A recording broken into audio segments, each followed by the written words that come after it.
जय माँ डाट काली भक्तों।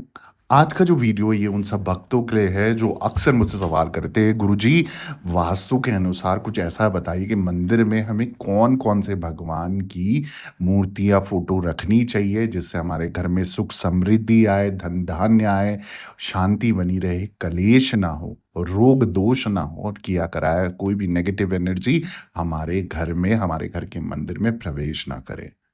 घर के मंदिर में देवी देवताओं की मूर्ति लगाते समय अगर आप वास्तु का ध्यान रखोगे ना तो इसका सकारात्मक प्रभाव आपके घर पर ही पड़ेगा और घर पे रहने वाले सदस्यों के अंदर पड़ेगा।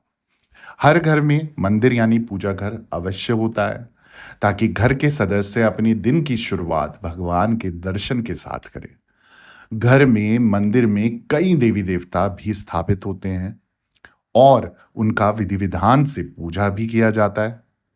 लेकिन कई बार भगवान की पूजा करने के बाद भी घर के अंदर ना नेगेटिविटी छाई रहती है, नकारात्मक ऊर्जा का प्रभाव बना रहता है और बनते बनते काम भी बिगड़ने लग जाते हैं।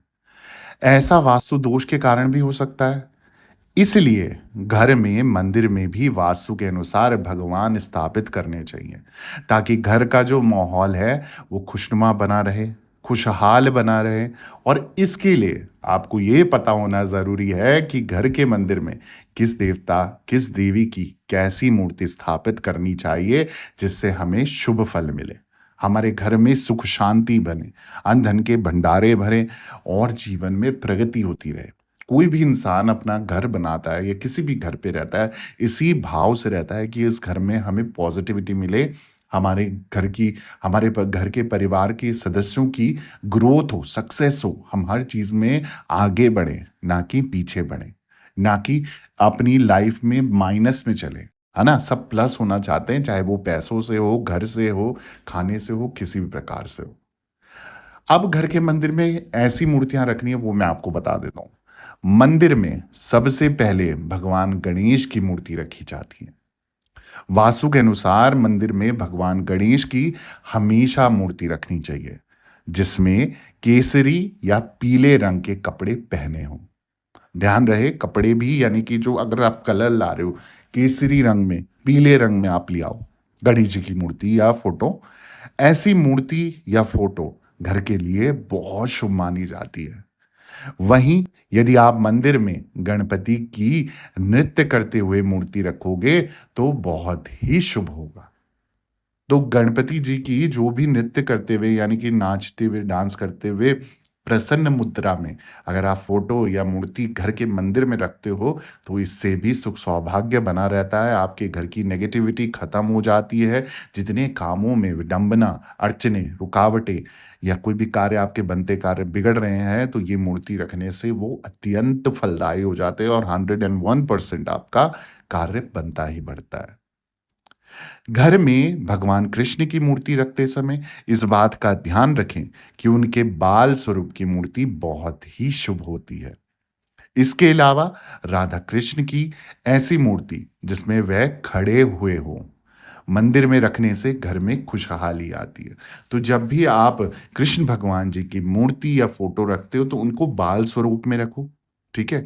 घर में परिवार है, बच्चे हैं, तो बच्चों पे अच्छा एक पॉजिटिव असर आएगा, पॉजिटिव ऑरा उनका बनेगा, अच्छे संस्कार सीखेंगे।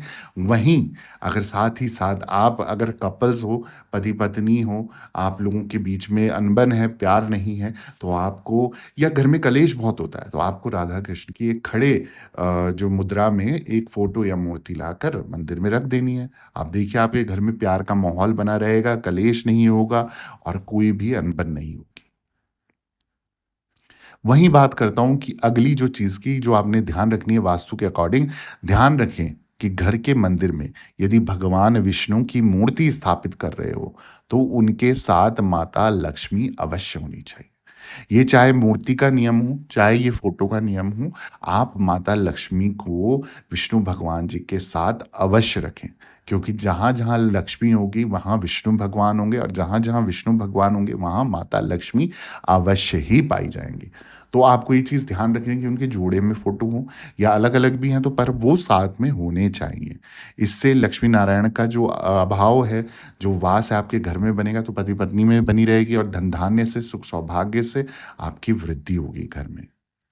अब अगली जो चीज़ है जो ध्यान रखनी है वास्तु के अनुसार घर के मंदिर के लिए, भगवान राम की ऐसी मूर्ति अपने घर के मंदिर में रखें, जिसमें उनके साथ लक्ष्मण, माता जानकी और भक्त हनुमान भी हों।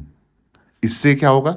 घर के सदस्यों में प्रेम भाव है ना, वो बढ़ता है और कार्य भी सिद्ध होते हैं।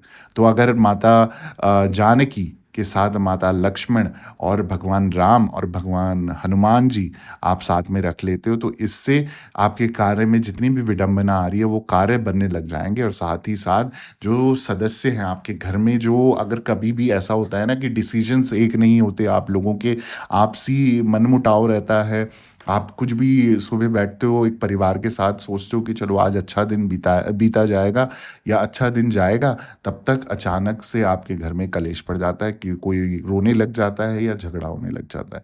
तो इन सबको दूर करने के लिए आपने ये कार्य अवश्य करना है।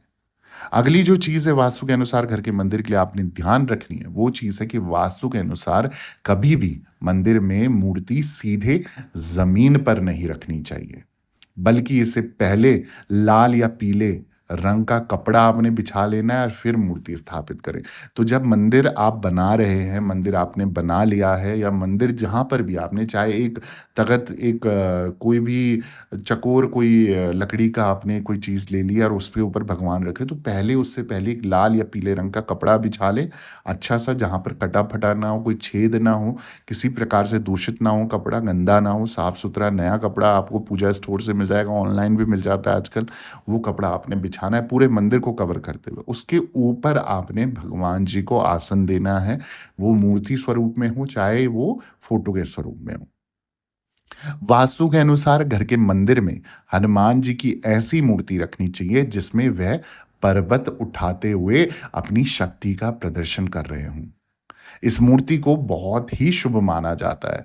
ये क्या करता है घर में एक पॉज़िटिव शक्तिशाली ऑरा बनाता है और जब हनुमान बाबा जी इस तरह से पर्वत उठाते हुए ये जो मूर्ति है, ये फ़ोटो है ना, ये आपके जीवन में सक्सेस और ग्रोथ देगी हर प्रकार से। चाहे आपके घर में बच्चे हैं, जॉब है या पढ़ रहे हैं, लिख रहे हैं, कोई तैयारी कर रहे हैं, हर चीज़ में आपको ग्रोथ मिलेगी। मतलब सक्सेस दर्शाता है, ये प्रोग्रेस दर्शाता है। तो ऐसी फ़ोटो आपने लगानी है। पंचमुखी हनुमान जी की फ़ोटो आपने मंदिर में नहीं रखनी है। किसी प्रकार से मूर्ति हो या फ़ोटो हो, किसी प्रकार से आपने मंदिर में नहीं रखनी है। ठीक है? वहीं बात करें अगली चीज़ की जो आपने ध्यान रखना है, वो है कि वास्तु के अनुसार आपने घर के मंदिर में कभी भी माता लक्ष्मी और कुबेर की खड़ी हुई मूर्ति नहीं रखनी है। आपने बिल्कुल ध्यान रखना है, इसकी बजाय उनकी बैठी हुई मूर्ति बहुत शुभ मानी जाती है। क्योंकि कहते हैं ना माँ लक्ष्मी जो हैं वो चंचल स्वभाव की होती हैं। वो एक जगह पे टिकती नहीं है। जैसे पैसा है आपका कभी भी वो एक जगह पे टिकता नहीं है। वो फ्लो होता रहता है, आगे बढ़ता रहता है, इधर होता है, कभी उधर होता है, इधर जाता है, उधर जाता है। ये चीज़ें चलती रहती हैं। तो आपने अगर आपको चाहिए कि माँ लक्ष्मी का स्थिर वास आपके घर में बने, चाहे लक्ष्मी नारायण के संग, चाहे कुबेर भगवान के संग, किसी प्रकार से, तो आपने क्या करना है ना, उनका खड़ा स्वरूप आपने नहीं रखना है। आपने उन्हें बिठाकर ही वहाँ पर रखना है। इससे क्या होगा, माँ लक्ष्मी आपके घर में चंचल स्वभाव से नहीं रहेंगी, वो बिल्कुल स्थिर वास करेंगी, आपके अंधन के भंडारे भरे रहेंगे और प्रगति आपकी होती चली जाएगी। साथ ही साथ अगर मैं बात करूँ और जो मूर्तियाँ हैं, आपने किसी भी रौद्र शक्ति की जो फ़ोटो या मूर्ति अपने घर पे नहीं रखनी है। ऐसा करने से क्या होता है, क्योंकि रौद्र शक्तियाँ कभी भी मंदिर या घर में किसी गुंबद या किसी बंद जगह में नहीं रह सकती। उनकी एनर्जी का जो लेवल होता है ना, वो एक बिल्कुल ही अलग लेवल का होता है, हाई लेवल जिसे हम कहते हैं। तो उस लेवल की चीज़ें आप चारदीवारी के अंदर बंद नहीं कर सकते। अगर ऐसी आप कोई भी शक्ति, ऐसी कोई मूर्ति या फ़ोटो आप अपने घर पे रख लेते हो ना, इससे ये दिक्कत आएगी, इससे ये परेशानी आएगी कि नकारात्मक ऊर्जा का प्रभाव बढ़ जाएगा, चिड़चिड़ापन घर परिवार में, कलेश कापन घर परिवार में और लड़ाई झगड़ा और कुछ ना कुछ मतलब नेगेटिव चीज़ें आपके घर में होने लग जाएँगी। तो इससे बचने के लिए आपने क्या करनी है, सौम्य और शांत रूप वाली देवी-देवताओं की फ़ोटो या मूर्ति आपने रखनी है और मैं कोशिश करूँगा आप लोगों से यही निवेदन करना चाहता हूँ कि आप मूर्ति पूजन से कम विश्वास करके आप फ़ोटो अपने घर के मंदिर में रखें, ठीक है? मूर्ति आप ज़्यादा ना रखें घर पे, ज़्यादा से ज़्यादा आपके घर में फ़ोटो हो, तो वो बिल्कुल सही तरीके से उसका पूजा-पाठ, उसकी अर्चना, उसका विधि सही चलता है। ऐसी और वीडियोज़ चाहिए, ऐसी और जानकारी चाहिए ना, तो आपको जल्दी से चैनल को सब्सक्राइब करना है, वीडियो को लाइक करना है, ज़रूरतमंद लोगों के साथ शेयर करना है और कमेंट में जय माता दी ज़रूर लिखना है। आप लोगों से निवेदन है दरबार से बने रहें, सभी भक्तों को जय माता दी, जय माँ डाठ काली।